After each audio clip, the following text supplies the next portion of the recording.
Good evening, and welcome to the Writers Guild Spoken Word Series. My name is Tony Brewer, and along with Joan Hawkins and Kyle Kwass, we are the hosts, producers, and curators, along with Hiromi Yoshida as well, for this series, which has been virtual for a couple of years now. And we're hoping to get back in person in 2023. We are sponsored in part by the Indiana Arts Commission, the Bloomington Arts Commission, and the Bloomington Urban Enterprise Association.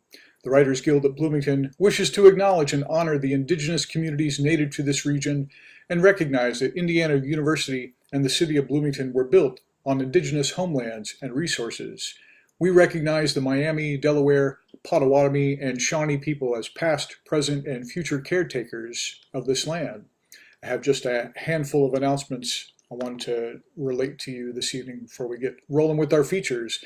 Third Sunday Write is a virtual space in which you may find writing prompts and enjoy the company of other writers. Members visit a private Facebook page to respond to prompts that are posted monthly. You may then write and post any time during the month and offer a response to the writing of others by sharing a readback line that is a line from their piece in the comments. For more information or to join the group, contact Shauna Ritter at shauna747@gmail.com. Please include Third Sunday in your subject line. Also wanted to tell you about the annual Black E. Brown Arts Festival happening Saturday, September 10th from 1 to 6 p.m. here in Switchyard Park in Bloomington. That will be featuring poets and guild members Lisa Kwong and Pete Vinch. This is a free, family-friendly event with live music and performances, art vendors, activities, food trucks, and more. Visit bloomington.in.gov/BYB for more information. Also wanted to tell you that our monthly business meeting for the Writers Guild at Bloomington is Saturday, September 17th at 3 p.m. And we are planning to meet in person at the Monroe County Public Library, room 214. Lastly, I wanted to mention, this is coming soon, Antonia Matthew, who is a longtime member of the Guild, and longtime Bloomington poet. Her audio play, Homefront, will be broadcast on WFHB at 91.3 and 98.1 FM community radio in Bloomington and streaming on WFHB.org. Homefront was originally produced in 2019 by the Writers Guild at Bloomington and performed at the Monroe County Public Library. At the end of that performance, Richard Fish from WFHB asked if he could give the piece to a British radio drama group. Permission granted. Work on Antonia's audio play continued off and on during lockdown, with UK audio theater producer John Fryer recording vocal tracks in his spare time. That halted during 2020 and parts of 21. Rich Fish then received the last of the tracks earlier this year and completed production last month. The plan is now to air it stateside on WFHB, that is Sunday, October 9th. At 8 p.m. and WFIU as well, although that's in the works. And we're also working on airing it on BBC in the UK and elsewhere. Dates will be announced and promoted through the Guild. We're also going to enter it in the Audies, which is the Grammys for audio theater. Again, that is Antonia Matthews' Homefront. We broadcast on 91.3 WFHB Community Radio on Sunday, October 9th. All this info and more is available on our website or by following us on Twitter, Facebook, Instagram, whatever. Sign up for our newsletter at the website, though. That's writersguildbloomington.com, all one word, writersguildbloomington.com. Joan does a fantastic job curating our newsletter. So that's it for me. I wanted to welcome our features for this evening, JT Whitehead, Misty Joy, and Charmin Murphy, along with our musical guest, TREYA LAM. And I think we will start with a little music from TREYA LAM, who is a multi-instrumentalist and composer whose joyously complex identity informs but does not define their work, whether solo or when collaborating with a variety of multidisciplinary ensembles. Their strident voice, politically charged songwriting, and fluency on guitar, piano, and looped viola recalls Nina Simone and Andrew Bird. Lam's debut, Good News, was created by women and genderqueer collaborators and released on Kaki King's label. Smithsonian Magazine says Lam's work perfectly captures the mixture of love, loss, and hope. They are currently developing Otherland, an audiovisual chamber folk album on healing in the wake of grief and loss, radical self-acceptance, and the relationship between individual and collective healing. Please welcome TREYA LAM. Hi, everybody. Thanks so much for having me. I'm gonna start with the song called Still Here. I'm streaming to y'all from Lenape, unceded Lenape territory, otherwise known as New York. It's rush hour here, so I do apologize if you hear some traffic noises. But this song was written over 10 years ago in the fall, and we're not quite there yet, but you can start to feel the chill in the air. So I hope you enjoy.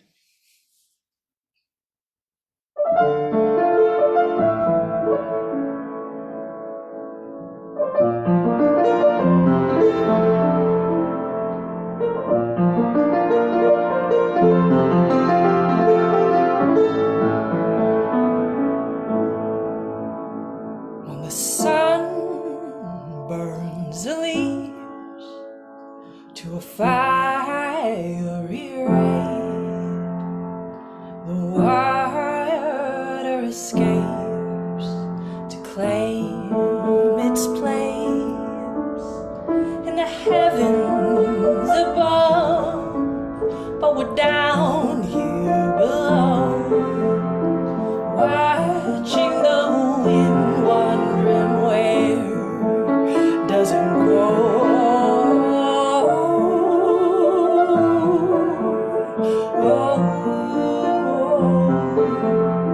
Wondering where does it go?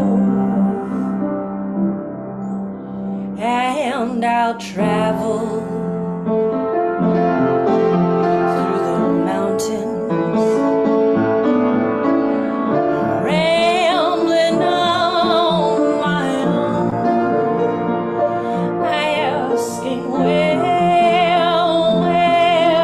did I come from? Where is my home?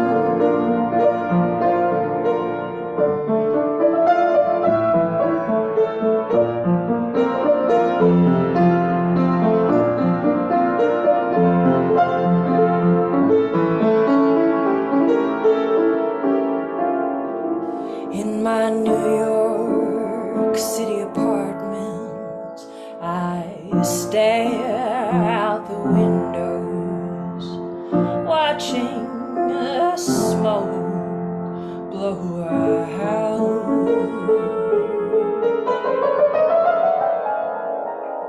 To the streets, and it greets all the graves unclear, while we're staring at lights, asking why we're still here,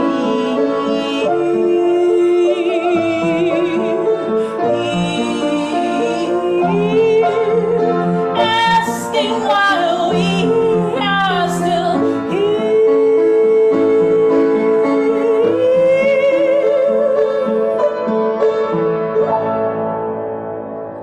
And I'll travel through the cities, rambling on my own, asking where will I go to? Where is my home? And I'll travel through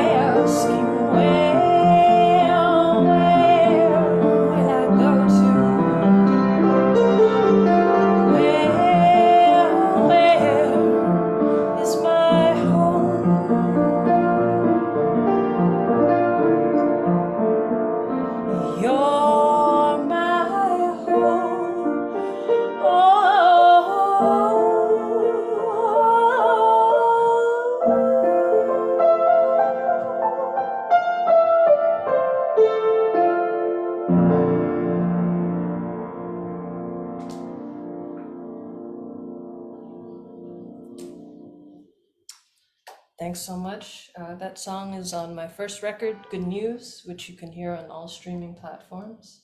This next song is called Dawn, and it was recorded with a group that I'm a part of in New York called the Resistance Revival Chorus.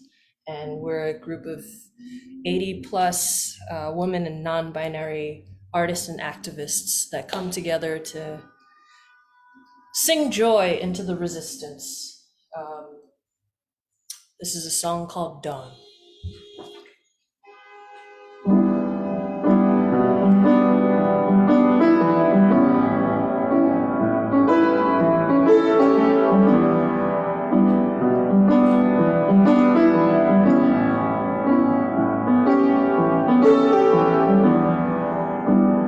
America, beautiful.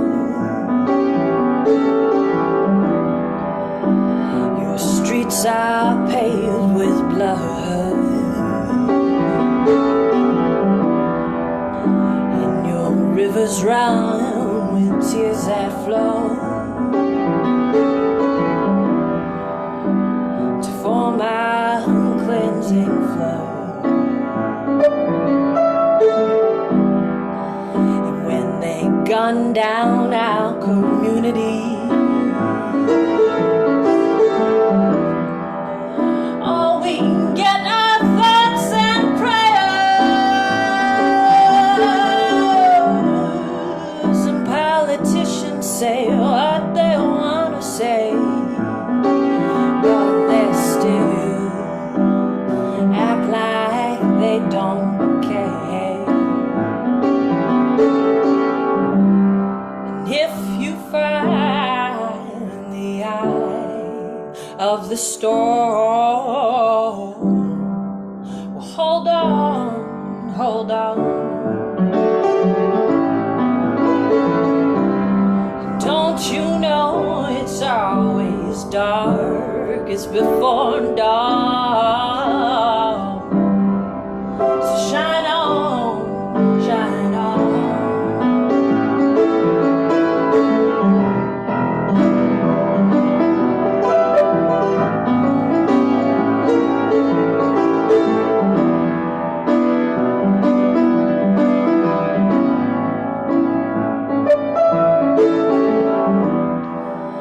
And we shake our heads at the news reports and say, oh, this isn't who we are.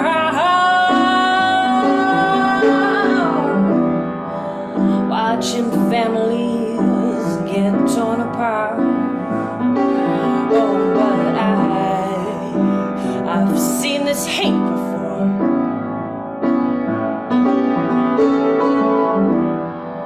And those who claim to love the Holy One go marching into war. They have fallen from that silver town to cut me down and build a wall. And if you find the eye of the storm, hold on, hold on. Don't you know it's always dark, it's before dawn. So shine on, shine on. So shine on, shine on.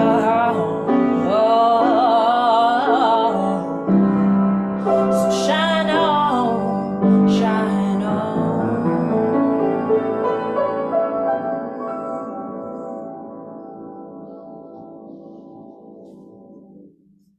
Thanks so much.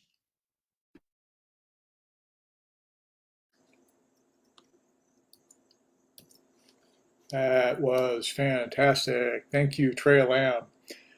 Looking forward to hearing more from TREYA LAM here in just a little bit. Our first featured poet this evening is J.T. Whitehead. J.T. Whitehead earned a law degree from Indiana University Bloomington and a master's degree in philosophy from Purdue, where he studied existentialism, social and political philosophy, and Eastern philosophy.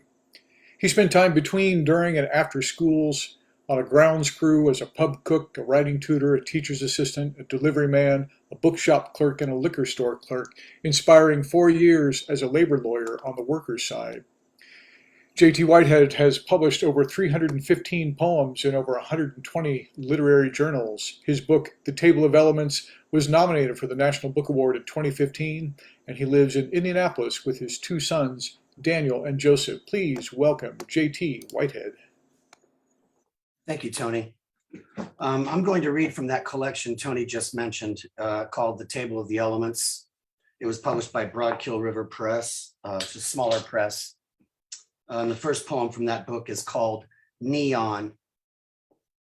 Outside the bar and high as San Francisco, glowing behind the poet like an eastern halo, lit like a red moon on only one lunar eclipse, is some kind of sign of an evening noon, an imperative sight, primarily colored, beckoning one to live, blues bar, yellow cab, red light, a pastel plethora, each letter an unknown distant star, each word a supernova, bringing us the news of a starlit universe, worshipped in a church whose ceiling is the night, where invisible acolytes must carry these electric candlesticks with ethereal ease on nights like these, playing proverbial tricks on eyes like these, like ours, conducting a service to these, our forgotten hours. I'm going to stay with the collection. I don't have very many to stay with. So, and this is about it. But this poem is also from the same collection, and it's called Silver. What it was this: a hot gold coin at dawn, cool and silver at night. It was day in exchange for night in a Bronze Age. And again, what was this? Was this a blacksmith's hammer in a sandy desert beating a gold coin thin? This is one explanation for one Bronze Age day, a god hammering coins. Perhaps one Hephaestus hammered thin gold suns in a North African furnace. But what was this coin, day gold and night silver? What forged this change? Perhaps this Hephaestus dunked in the cool silver waters of a desert oasis or the Mediterranean Sea, that coin he hammered, thin and golden at dawn, revealing the true color of our daily exchanges, that sliver of our darker sun.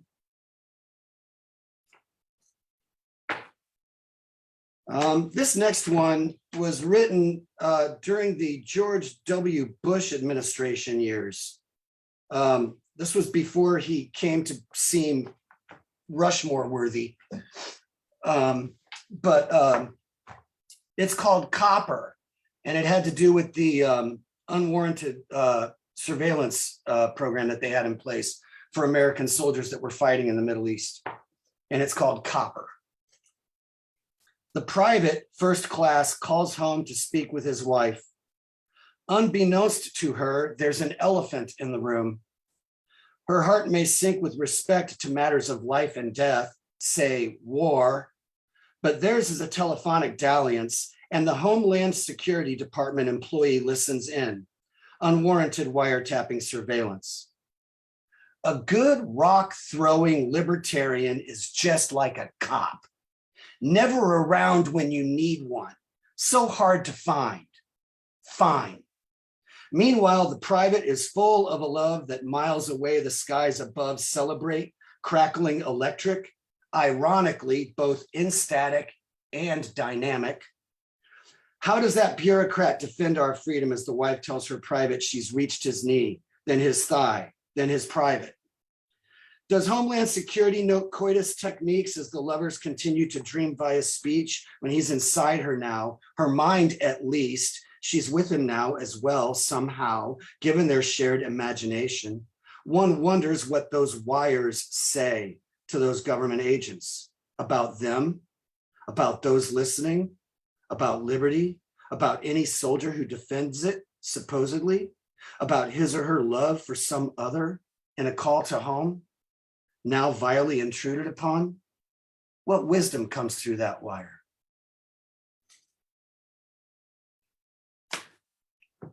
This is a fairly longer one. It's called Plutonium. And after this, I only have one last short one for everyone. This is called Plutonium. Same book. A real 1940s pinup model, not discovered so much as manufactured, appropriate foreshadowing for the age of the silicon tit, hardly natural. You appropriate the label elemental. You're as superficial as a man-made machine, but still, how you explode on our planetary scene. This one is all aflame, a scarecrow in a blaze. That one is lit like matchsticks. This one is aglow. He's tinfoil in a microwave. I imagine us all flashing camera lights after you alight, after moving along your runway. This one feels the crush, an aluminum can, or a car dropped down from a junkyard magnet into its iron coffin. That one and his inhibitions melt right into the crust of the earth like mozzarella cheese on a Chicago-style pizza to go. We are all lost and hot to the sight of so much burning flesh. You heat us up and turn us on, the original Fatal Attraction. This one melts as neat as ice in a glass full of whiskey on a bar top, sweating condensation. Toxicity in a toxic city, in a toxic nation. That one melts like so much cocoa butter on her skin, a model of pure bronze, soaking up the atomic heat of a billion rising dawns. We are hot for you, plutonium blonde, for the impressions left by your unseen touch. You blow us all away. That little boy melts for you, the plastic in the pocket of a pair of his pants, tumbling up and down and around in this dryer like burning planets on their axes. This admirer's focus dissolves like so much salt in the water. He's a Greek proof against the senses, or a Hindu god, a saline solution, a salient dissolution. That one, wowed by you, is a mouse in a maze. He forages amid the concrete rubble at the edges where streets once gave ways out or home. You're a heavy metal, an ideal copy. You leave us one electron shy of Uranus. You're a model named for a god of death, and this one is losing breath. One more from the collection. We're going to continue the science lesson. This one is called Chrome.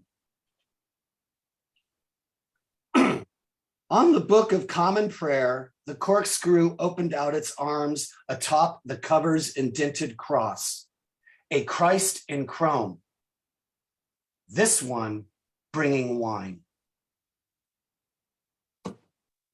Thank you very much, everyone, for your attention and your attendance. I yield.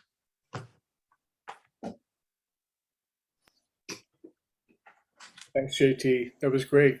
Good to see you again. I think last time we hosted you, we were still at Bear's Place, sometime in the before time. So good to see you. But it's good to see you again. Next, I want to welcome Misty Joy, who is a mixed media artist and writer who lives mostly in her imagination. Physically, she resides in Bloomington, Indiana. Her art and writing feature elements of whimsy, dark imagery, and humor, a strange and potent mix from an up-and-coming new artist. Her work is available for viewing and purchase on Instagram at Penny Coastal. Please welcome Misty Joy. Hello. Can everybody hear me okay? Yeah? All right, great. So I just have two for you for right now, and then more later. I haven't written in a long time. So when I was approached with this, I tried to come up with all new material, and I got about 5 out of me, which was pretty good for having not done it in probably 6 or 7 years. So I hope you like it. Hypervigilance. I see a couple in the distance walking toward me down the street. What are these people doing? My bad eyes strain to make out facial expressions, body language. They're just walking late at night. A car slows down and paces with me, and my heart quickens. I drift to the furthest edge of the sidewalk. The car speeds up again, oblivious to my paranoid body language. A thick copse of trees and bushes await to envelop me, cutting out the safe circle of light, sacrificing me to the perilous shadows. The neon sign of my job is visible in the northern sky. I flee to it and allow my breathing to calm. I do this 5 days a week. Okay, this next one is called Gentry Street. Gentry Street is a one-way street. Progress, unlike time, only moves in one direction.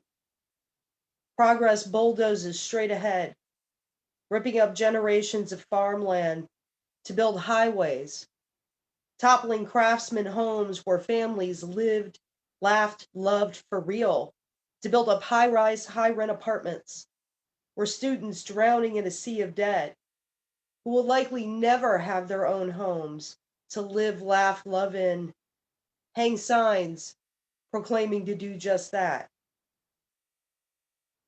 Gentry Street tolerates no loitering, panhandling, or sudden loud movements. The citizens of this new progressed land look askance at those that cannot control themselves, who talk angrily to themselves without the calming sight of a Bluetooth in the ear. Gentry Street is clean and suffers no clutter. So your tent, my friend, must go. And all your bags and the smell of sweat, fear, and desperation will be cleansed with the sweet smell of lilacs, petunias in stone pots, and aromatic ornamental trees. And the sound of your conversation, the dialogue for your pleas for survival, are absorbed into the ether. You can shelter here, my friend. As a principle, Gentry Street offers no sanctuary, only a list of rules and prerequisites that must be adhered to ensure residency. If you cannot comply, you will be shut out, shipped off, and forgotten. Thank you. I yield. I like it. Thanks, Misty. I appreciate that. We'll hear more from Misty in a little bit too. Our final feature in this first round is Sharman Murphy. Sharman Murphy spent part of her youth in Samoa and has deep attachment to Pacific Island culture. She has given poetry workshops and readings in Homer, Alaska, Hawaii, Auckland, New Zealand, Apia, Samoa, and a million places in California. 30-some years ago, she had a California Arts Council residency at a high school in Santa Cruz for high-risk youth, where she had the honor of working with Skip Hawkins on a program titled Writing to Save Your Life.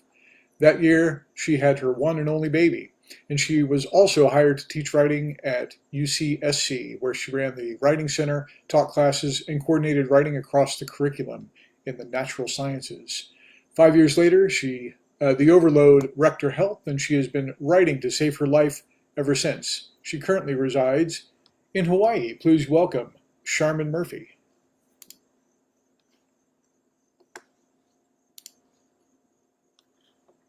Thanks very much.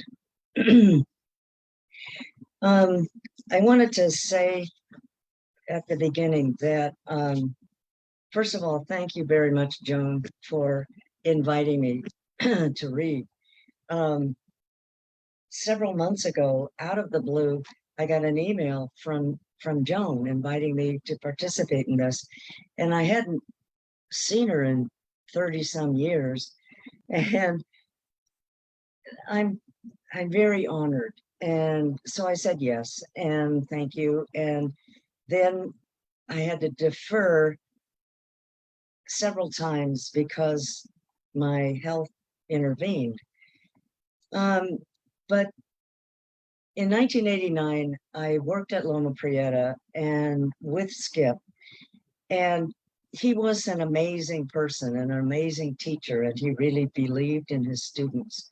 And we created a program called Writing to Save Your Life. And the students wrote these incredible poems. And so I want to dedicate this reading to Skip. The first poem is called Instructions to Myself, Keep Writing, that I wrote in 1984 at a writing conference at Napa Valley College. That was sort of the beginning of my dedication to writing and teaching. 1, rise up my throat, little chunks of rock, gravel, ropes of slime, moss with fronds like amniotic sacs. Rise up, spit it out, cut glass. I mean, shattered. Edges slice me up, froth up in me. I greet you with open and clenched hands. I pull you, drag you up ragged channels you create. I accept. Heal me from the inside out. 2, your discipline is to continue to sit, lift and lilt. Tilt the body box and let marbles tumble out your throat. Cat's eyes. Shooters. So, as Tony said in the intro, my health really collapsed and many body systems fell apart naturally because they're all connected. And that included my neck. And this next poem is about that, but also about swimming in the ocean, because when you think about what's going to keep you alive, writing is one of them. And for me, swimming in the ocean took on a life-saving force in my life. And in Santa Cruz, the water is extremely cold. And there are lots of marine mammals that became my close friends. But there's also a reference in this poem to a selkie, which in Irish mythology, although some people think it's not really myth, a selkie is a seal that can take off its skin and assume human form on land. Nerve damage. Dance of electrons down arms, hands of flame, lightning strikes not once, but without reprieve. Limbs drop off one by one like discouraged leaves. Don't let them furl my sulky skin or hang my wetsuit in the rafters. Don't hang me up to dry by a hook in my neck where the spinal cord kinks in its dangerous reverse lordosis. Help me step down beaches, many one, breach the water many one more times. Let the hand creep back to life, clinging to a lifeline, a holdfast, a pen.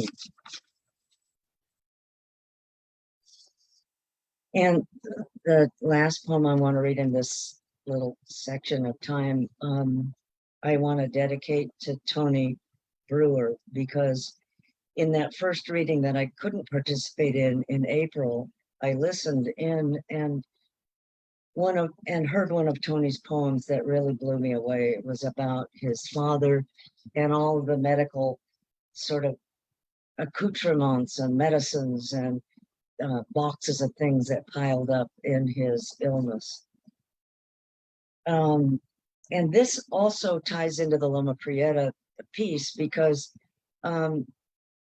I haven't worked since 1995, except that once a teacher always a teacher, and I ran a writing workshop out of my home that was myself, Devin, and another teenager, Elwyn Corby, and Devin and Elwyn were incredible poets, very different from each other, and we had these prompts, and this was written in response to one of those prompts. One, Coumadin, Cortef, Claritin, and Singular, Prevacid and Septra, Levaquin and Estrace, Cleocin, Medrol, Clonopin, Soma, Ambien, and one smooth lump of tiger's eye. To see me through this blooming of life-saving miniature versions of dying. Pink, white, lavender, blue, tan, multicolored time-release beads, oblong, square, round, scored, and unscored tablets and capsules. And that's just what I take PO, as they say, by mouth. Each medicine exacting a price, throwing a thumb in the dike. 2.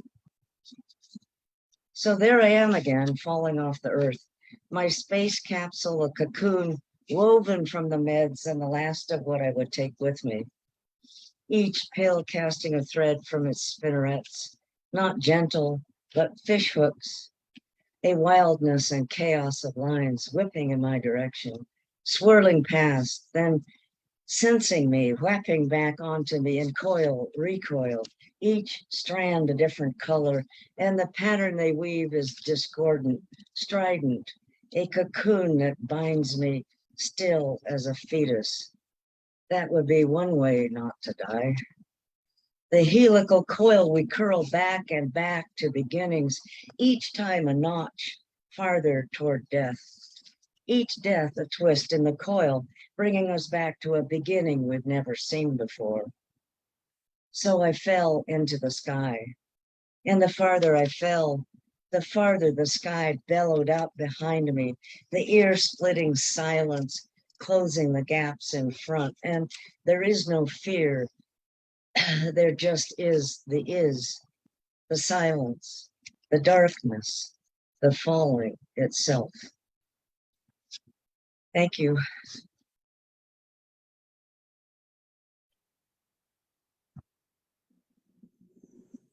Thank you. I really appreciate that.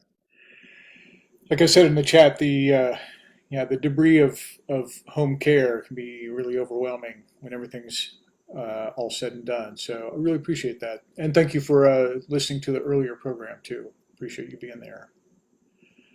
So we're going to take a break from our readers for a moment and hear a little bit more music from our guest musician, TREYA LAM. TREYA, please. I'm waiting for a loud car to pass, but it might be a while. Can you hear that in the background?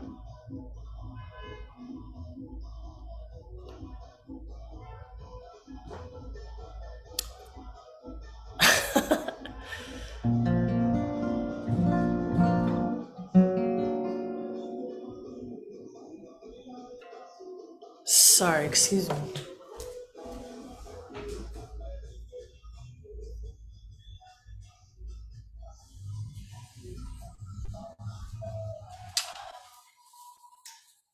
So I'm gonna take us from the oceans and the homes filled with medical equipment to the other end of the spectrum. I grew up in a household with a mom who had lupus and cancer and strokes and so many different ailments. And she ultimately passed in 2015, which set off a really long writer's block that I'm still coming back from. And this song is called Canyon, and it was one of the first songs that arose when the words started coming back.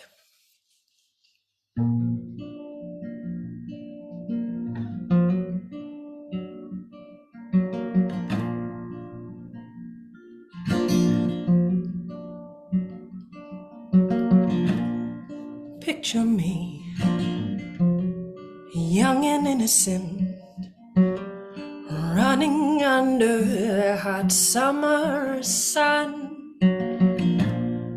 I might be 8 or 9 years old, and time is all that I've got in this world.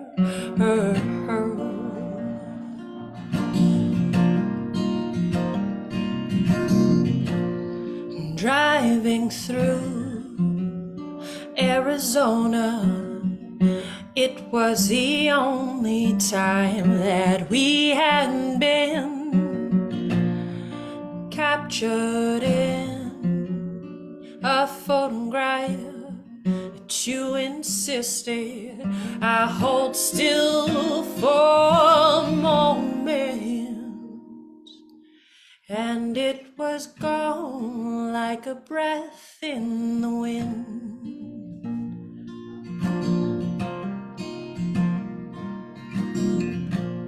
I'm 28, I'm wiser, I'm older. I'm told that it's golden, but you live and you learn. 'Cause nothing is permanent. And the sunset was perfect the day that you left. And my greatest regret is I wasn't there more often. Oh, it was just like you would say the morning you left, all alone in that hospital. Oh, I thought we'd have more time.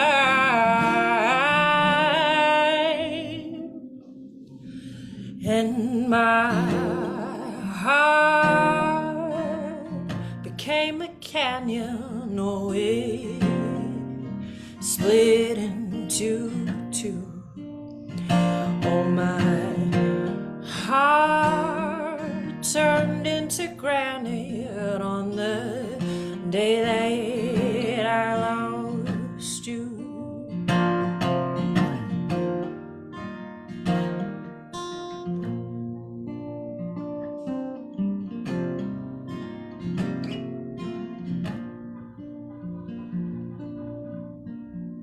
I'm 32 and I've had time to heal.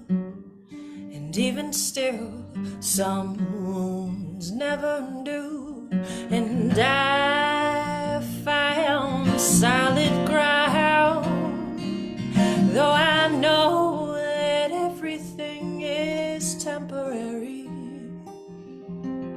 So here I am at the edge, the present and past are in my steps, and I wonder if I left, would you catch me? Would you lift me up to where you are?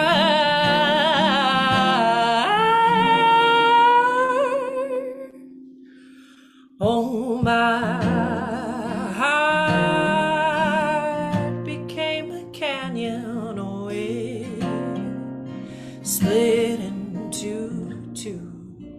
Oh, my heart turned into granite on the day that I lost you.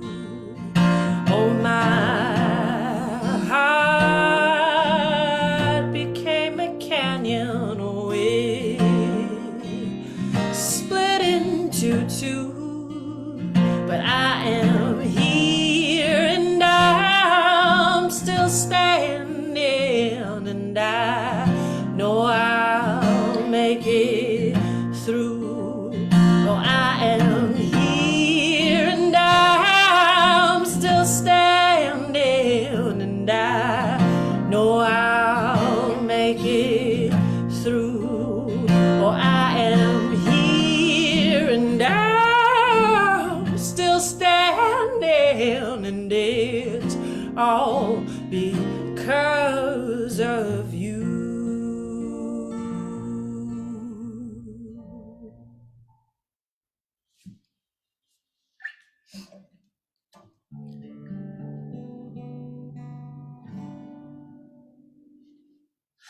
And this next song is called Keep the Flowers Growing. And they're all a part of this collection of songs I call Otherland, which was initially called Motherland with a slash between the M and the O. But the more I wrote about it, the more I realized it was less about my mother's death and more about a birth of a version of me that didn't exist.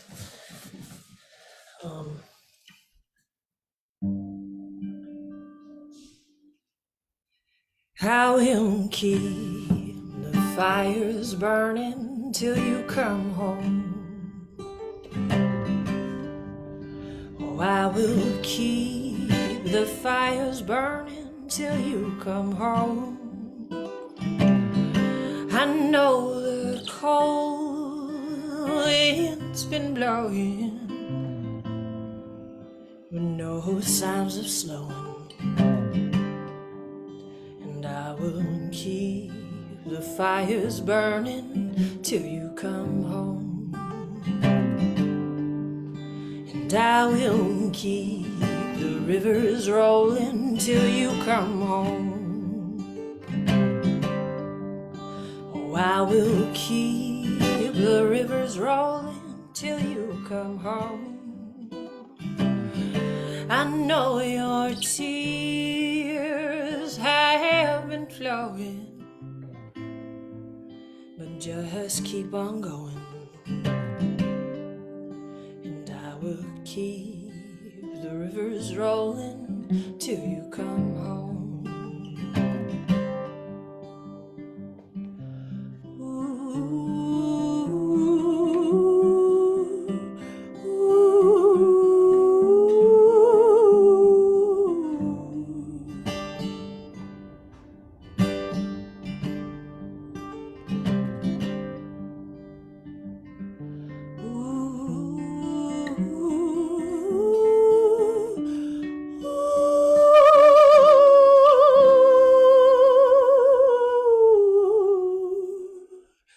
And I will stand up for your rights like they're my own. Oh, I will stand up for your rights like they're my own. I know the system is broken, but I'll keep on hoping.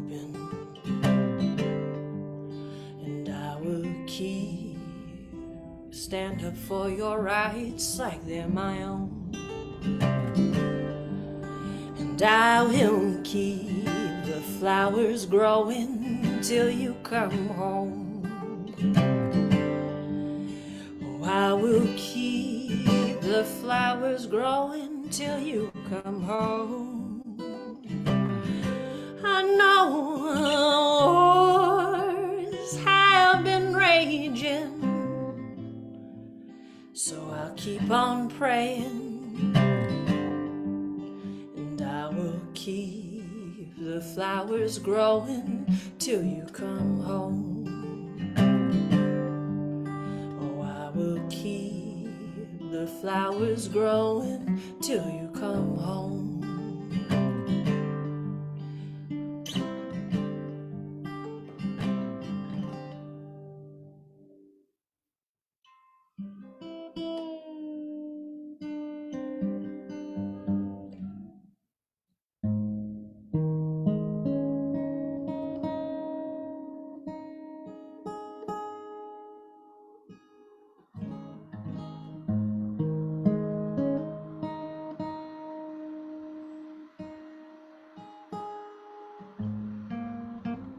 And this last one is called The Otherland. Short and sweet, and it's just a prayer for a more healed and liberated world for all.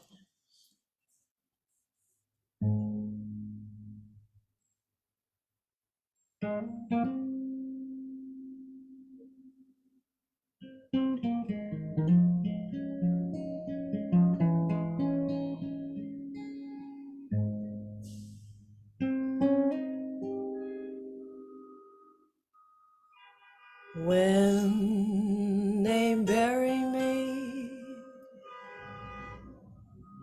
beneath the redwood trees,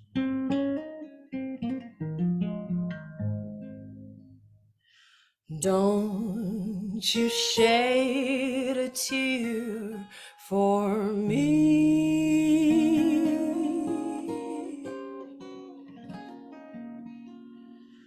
Bring me back beside the waters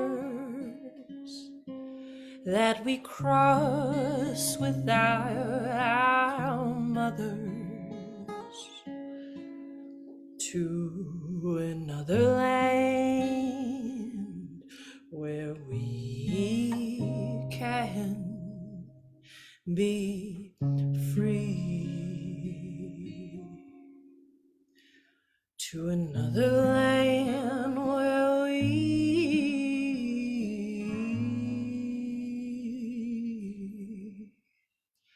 can be.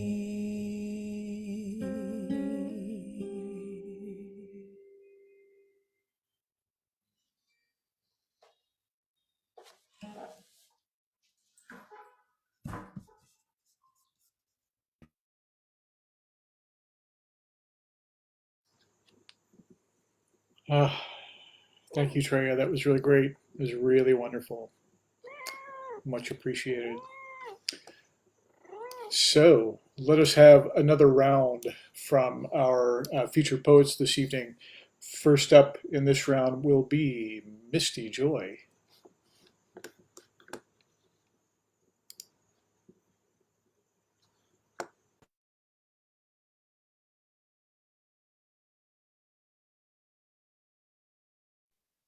Can you hear me? Good. Okay. All right. So here's the first one. It's called Lonely Voyeur. I'd like to look in people's windows, not to peep, not to spy on people, not to ogle them like a pervert in a raincoat. I want to see what color your couch is. What do you watch on TV? What hangs on your walls? Movie posters, original artworks, pictures of family frozen in time with plastered smiles. I want to see all the lives I could have lived in that house or this one. Did your father abandon you when you were 3? Or did he bounce you on his knee? Was he your king? Until you were 12 and he was laid off for 6 months and the bills are piling up and the dishes are piling up and the fights become too loud to be forceful whispers in the other room.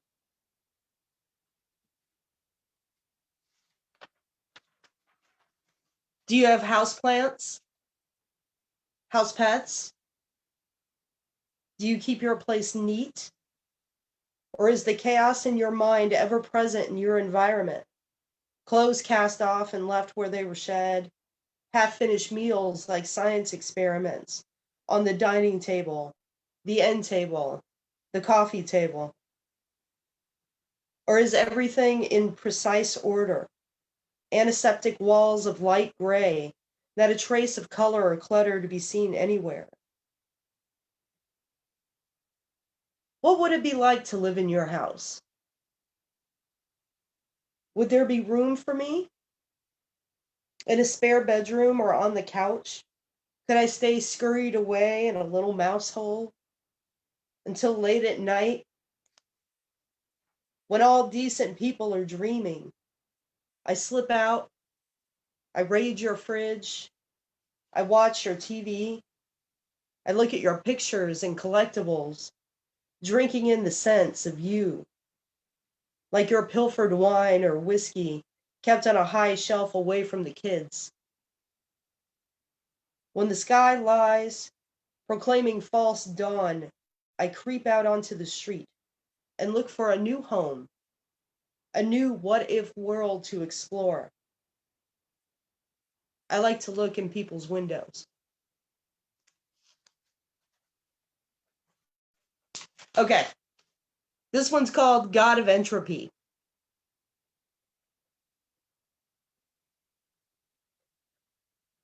Relax, my child. Let your heart cease its beating. Feel your last breath leave you. Notice as your muscles lose all animation. You are dying, child. The 21 grams of spirit have left you. A sudden heart attack, sharp, blinding pain, a sudden downfall, rigid as a board, a car accident, the adrenaline shock of sudden impact, then shattered oblivion. Or quieter, a soft last breath, speaking the name of your true love. They'll say it wasn't your last, but the rest was agonal breathing, the automatic gasping of the body when the brain is mostly dead and the spirit has long moved on. But we know the truth. Quiet yourself. Fall into my hands. A trust fall. I will guide your corporeal form through the next stages of rigor and relax, of bloating and blowflies, of maggots and eyes. Soft tissue melts away like fat on a grill. You sink into the earth one greasy molecule at a time.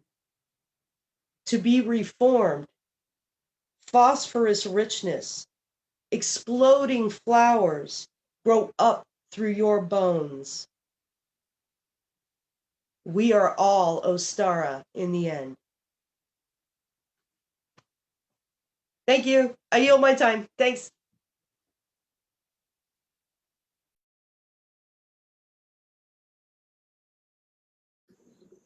Thanks, Misty.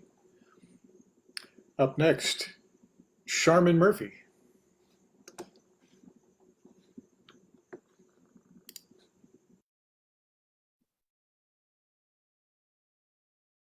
Thank you.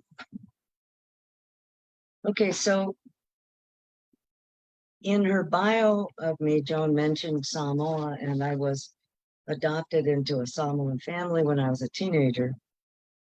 And there's a long, wonderful story behind that. But it's not exactly clear what it means to belong to two worlds. And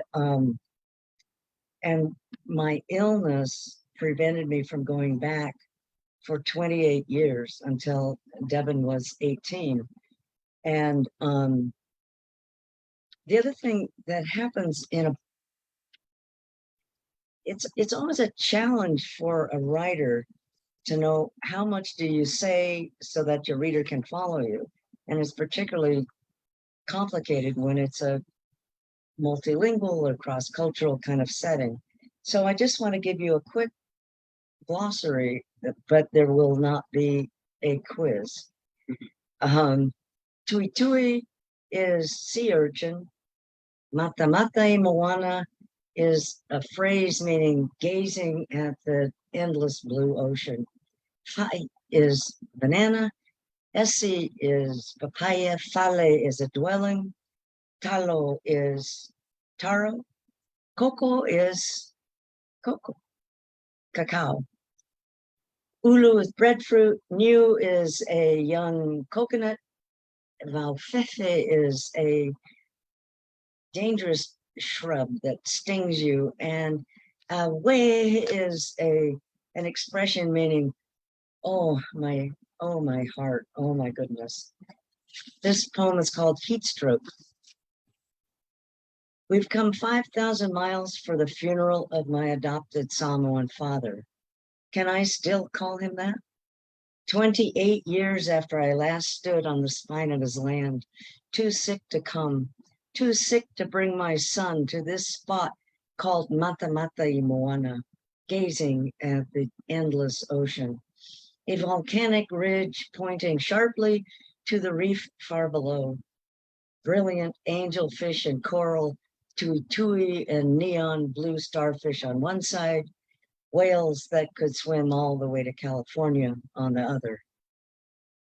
The body has made the climb up here in the heat, despite my Samoan sister Miriama's furious fear for my health, my son pulling me step by step so I can see him, see this place, Mata Mata i Moana, after which he was named, by Onasa, the grandfather he will never meet, the father this band of sisters has just now lost. And they hardly know which overgrown leaf to hack off. There are so many years untended.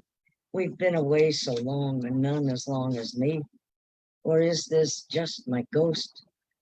The way the heart could break, the way the jungle chokes the essay, the way the sky sweats as heat presses, the heart could just lie down under all that weight and burst into thousands of stars you see when you lie back on the jungle floor, not mattering what you're lying on, what mosquito might be biting, waves of chills racing, rippling down the body in the 100-degree heat. This is not safe, I think. The heart can just break in the heat, and my long separated sister's obstinate glare, the glance of connection deflected, never really even reaching back all the way to me, and I wonder, am I hers? Are we truly twined? And I ache, but my heart can't break. I've got to get step by step down the steep jungle path, not long, but oh, the heat, and my legs just wobbling, leaning all the weight on my son, lie down again. I have to get to the fale, pour pan after pan of cool water from the 55-gallon drum over myself from the head down. Lie down. Floor mat outside the fale's front door. Lie still. Don't move. Not even at all. Just lie there and let the wildly dispersed, even the disappeared, muted, heavy atoms regain some buoyancy, some spark. Ride down from the ridge in the tangle of Miriama's damp hair. Gain lift and life as they sprint back from talo and coco, from ulu and new, chaotically begin to coalesce, reconvene from the whisper of Unasa's voice, from mud and Valfefe in the air itself, all the places they got left behind. They are calling out to each other by name, and all of the names are mine.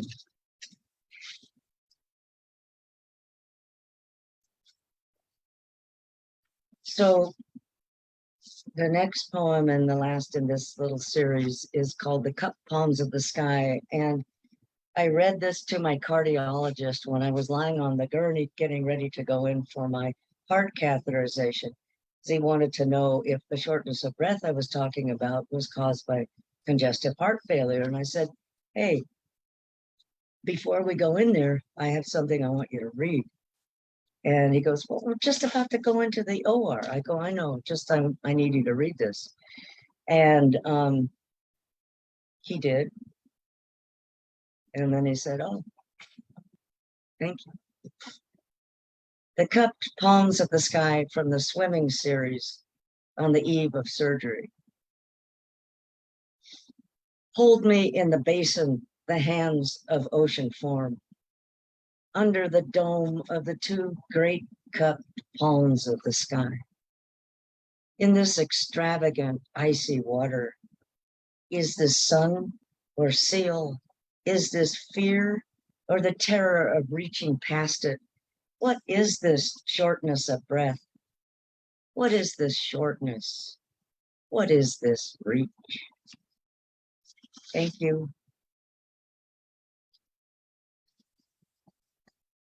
Thanks,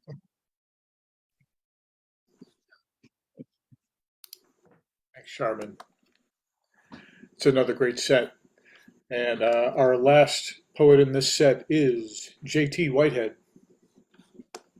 Thank you, Tony. All right, let's go back to science class, shall we? This one's called Carbon. Cleverly, I thought I would make the whole first half of the book named after elements and the second half after compounds. Actually, I didn't plan that at all. The publisher decided on that. But one thing that I did find that they had in common, and this was purely accidental, and this happens sometimes. In the first half of the book, things are a lot more abstract and metaphysical. And in the second half of the book, they're a little bit more down to earth. Material, I guess, is what the philosophers would call that. My 5-year-old son names the dinosaurs alphabetically on the road trip. He says, A is for Allosaurus, and he says, B is for Baryonyx, and he says, C is for Coelophysis, and he says, D is for Diplodocus and Deinonychus. He says, E is for Euoplocephalus, and then with some exclamation, F is for my favorite, Fabrosaurus. He says, G is for Gigantosaurus, and he will say how large this one is. He says, H is for Herrerasaurus. And then he says, I is not for me. 2, I want to capture this, but cameras will not work. My son is in the back seat and I am driving. I have no recording device. I empathize with the Amish. I love the Luddites. I consider stopping at a rest stop to write it down. I know my memory will not last any longer than any manufactured tape, and I am resigned. 3, my son continues to list the dinosaurs. I quit my worries. I realize our date will be recorded long after we are gone.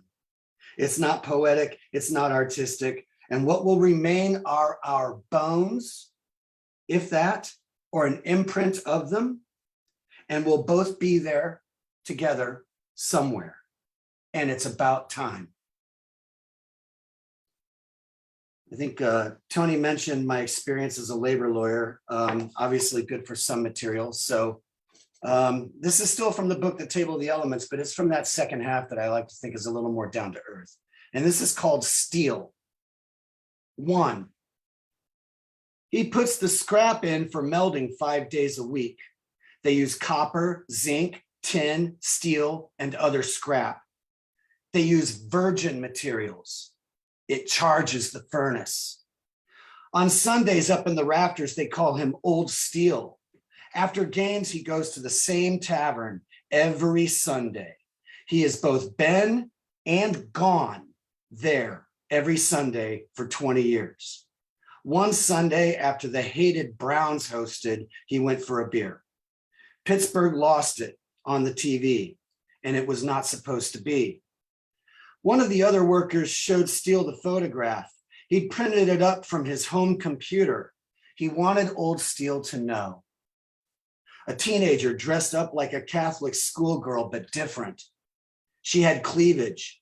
Her skirt was hiked up. She was sucking on a lollipop. She wore mascara. She was all seductive and shit. It was a MySpace page of all things. And it wasn't supposed to be. Old Steele did not recognize the girl. What the hell is a MySpace page? Old Steele's space was right there on that stool at that tavern before that beer. It was a printout of his granddaughter. He didn't know it at first. He slammed his long neck up against the guy's head. 3 police officers were already there, off-duty, drunk and shooting pool. They'd called this one in almost before it happened, right as it happened, and the arriving officer asked if anyone had anything to say about it. He knew Old Steele. He'd worked at the mill himself. He knew the jobs. He knew they only used virgin material for scrap, fingering the cap. He was a foreman there once. It's one of the reasons he made such a good cop. The bartender had nothing to say, washing mugs that did not need it, looking down into the sinks as if he was the one that did it, and then up into his mirror behind the bar. Bystanders stood silent, sad. The poor jackass that showed old Steele the photograph gave the officer a bottle cap, saying to him, "Here's your evidence. I didn't see who hit me." The officer looked instead to the other officers. They sat on stools on the platform in back, around pool tables. They shook their heads from inside dark corners like dogs after a bath. Old Steele sat on his bar stool with the printout wrinkled in his fist. "Let me see that," the cop said. He showed it to him. The cop then wadded it up again. "Here you go, Old Steele," he said, handing him a bottle cap. "This is yours. Use this for scrap."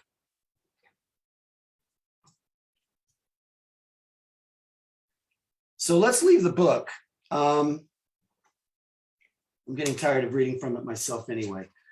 I have two short ones. They're both sonnets. They are both inspired by readings in Shakespeare. They are from the points of view of the characters. This is Falstaff. "I was a good friend, tossed aside like a quaff. Cowardice, fine. In this sense, it is true. I lied. Can you show me hills without vales? Was this necessary, my friend? Are we off? You see, we smiled. I made you laugh. What you do not abide, that is a king's task. Do not forget what we shared, or the women, or the ales, or the flagon, or the flask, or the keg, and the cask. Someday somebody, upon second thought, will name a beer for me. No one will ask of the merchants, what's the meaning of this? And nor will it matter for so much piss. Our good memories are what matters most. To be the good guest, to be the good host." Now, after hearing from Falstaff, we're going to hear from Ophelia. "My father does not understand a thing. I would put your love inside of my mouth if it meant silencing those doubts of mine. You are everything. Denmark is nothing. How can you care less for love than for truth? You goddamned fool. Where should I draw these lines? Do you have to kill? Must I go crazy? We live so close to Germany, and we live so close to the ocean, and I want to be close for you to crash like the sea against me. I fear war, and still I cannot avoid losing it. Why can't you just be? My father understands nothing. Nothing. Denmark means nothing. You were everything." And that concludes my second set. Thank you.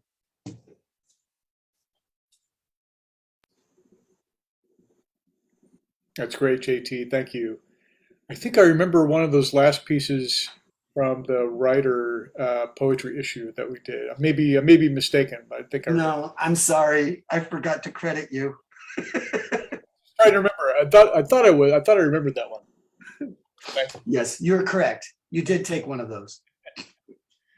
So we're now going to have we've kind of reached the end, but we're going to have our lightning round where all the poets come back for one final poem, and then TREYA will come back for a final song afterward. And I am not going to come back in between one poem, so I'm going to give you the reading order, and we'll just go boom, boom, boom through our final three poems, and then we'll cut to TREYA for a final song, and then come back to me for some final remarks and a good night. So the order will be Sharman Murphy, and then JT Whitehead, and then Misty Joy, and then we'll go to TREYA LAM for a final song. So first up, Sharman Murphy.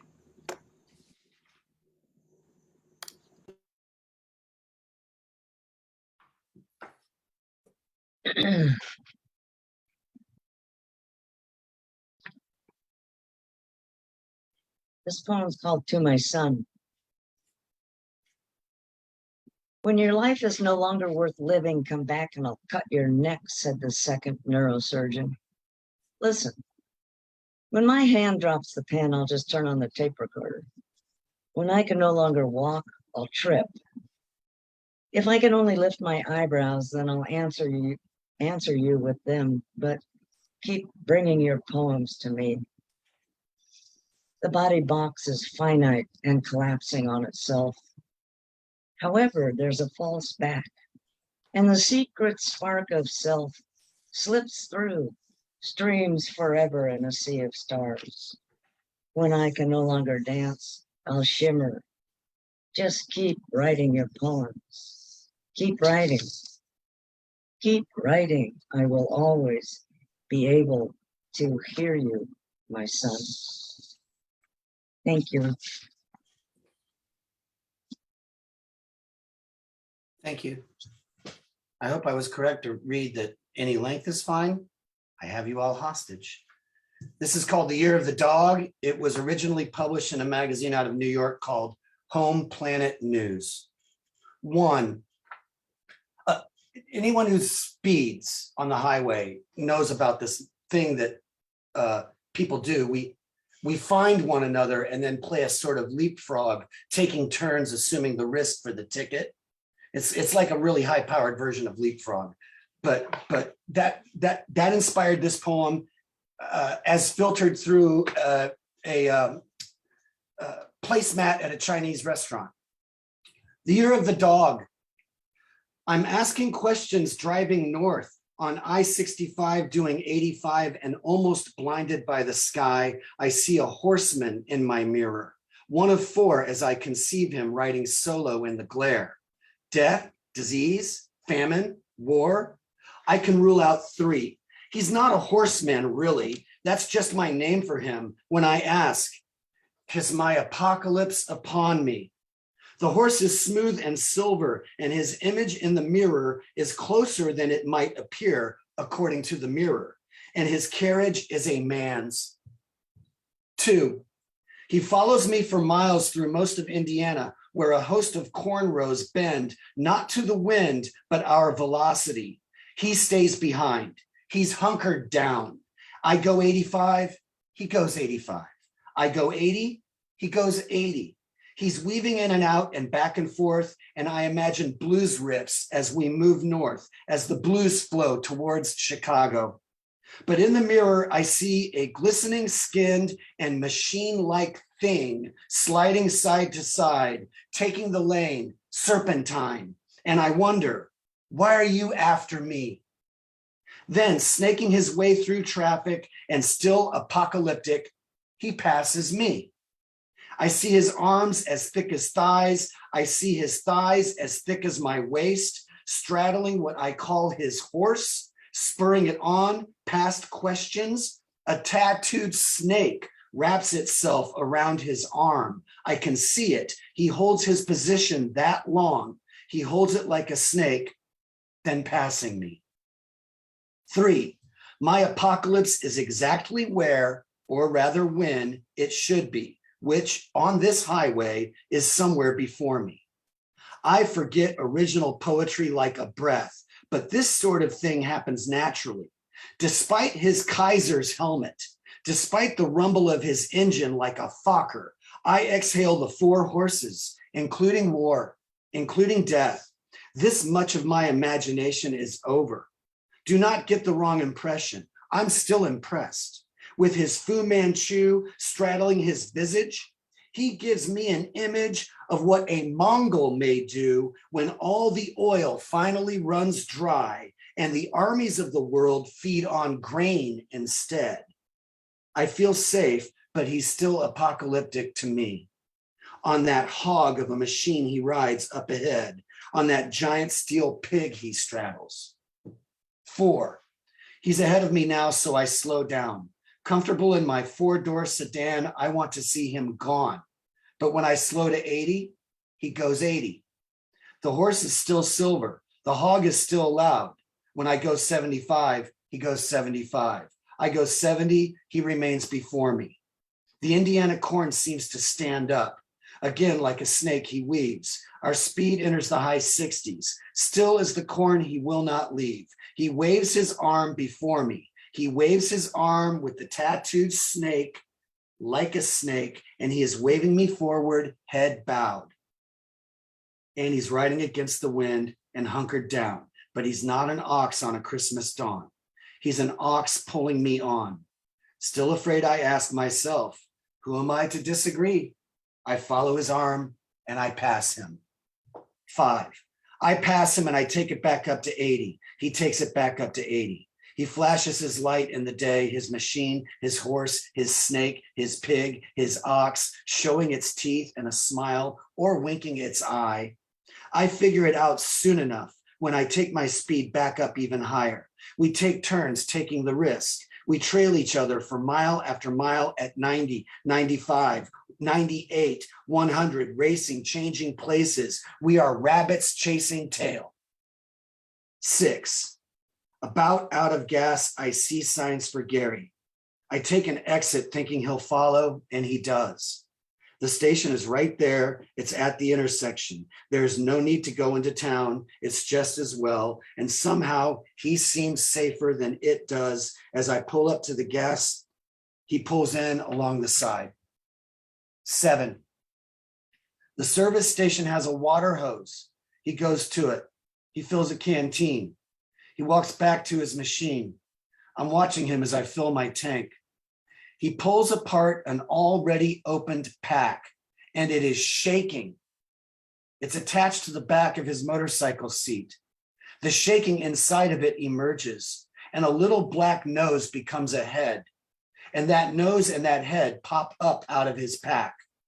And my apocalyptic writer holds up his canteen, and he sees me watching this, and he nods at me, and I nod back. The dog drinks.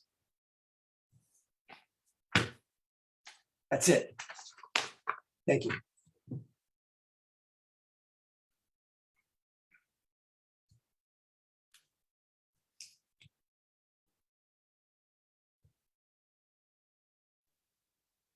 Hi. Okay. So this last piece that I have, a little bit of backstory. So I've been struggling to pay my rent for a few months.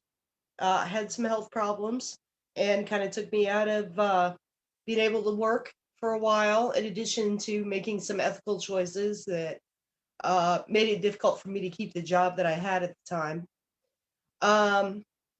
And I got behind on my rent. And for anybody that lives paycheck to paycheck or has in their past, you know how scary that can be. It's terrifying.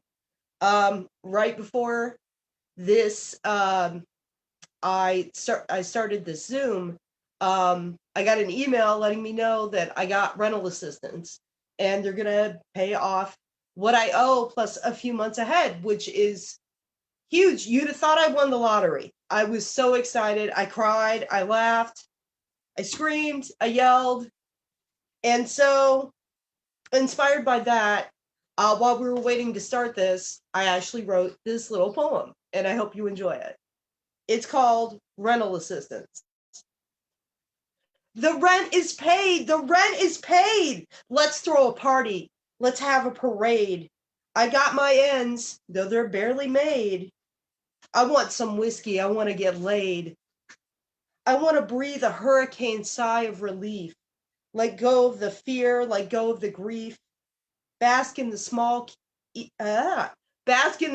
victory of an even keel, instead of the broken ice flow I normally feel. I know it can change with the tip of a hat, a suspicious email, or a rat-a-tat-tat. I know that the ground will break once again, but I keep surfing that ice flow. I got this, my friend. All right. Before I go, I want to say thank you so much for allowing me to participate in this. It's been a lot of fun. It's really, really been fun writing again, and I hope I get more opportunities in the future to do readings with y'all. Thanks so much. Everybody here tonight was really, really talented.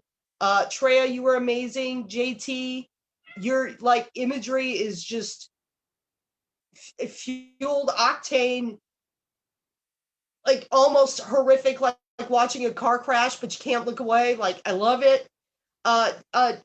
Sherman, you're beautiful. You take me to the beach and make me think about the euphoria of drowning in the ocean and also wanting to save yourself at the same time.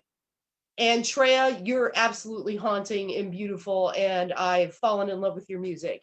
Thank you so much, and you guys have a great night. And I'm going to close with a song called Colossus. Thank you, Hiromi, for inviting me to be a part of this. And thank you all for your words and for your presence. And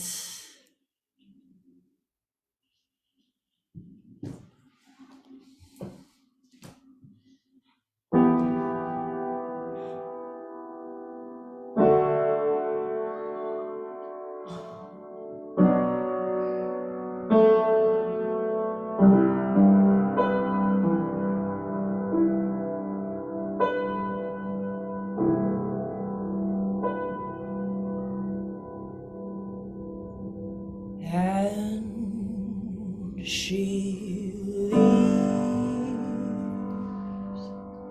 her light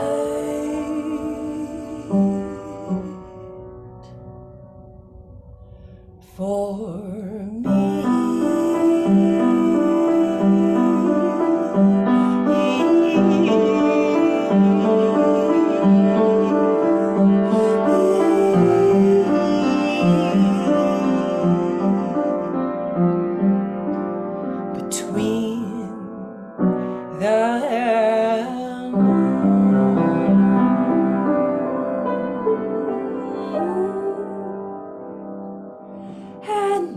the sea.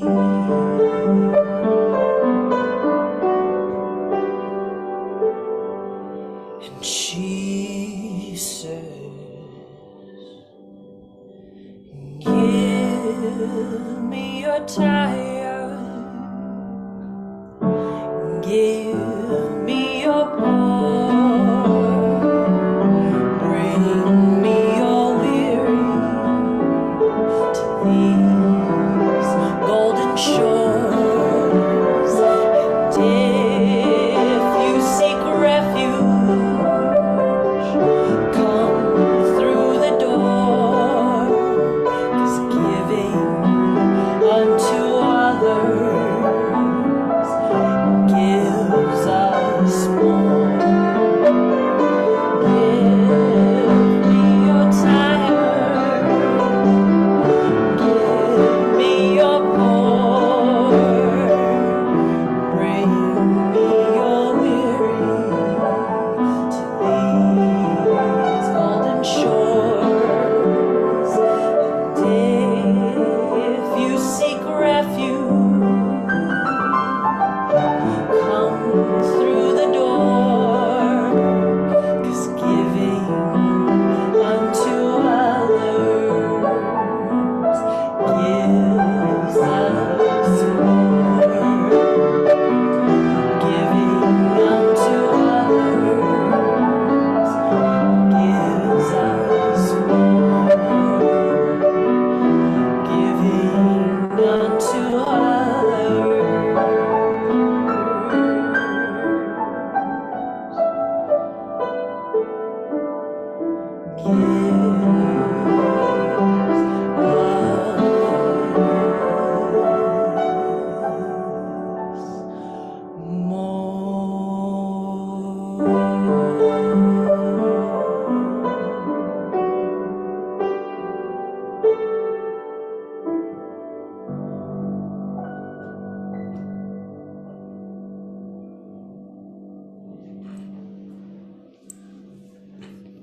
Thank you.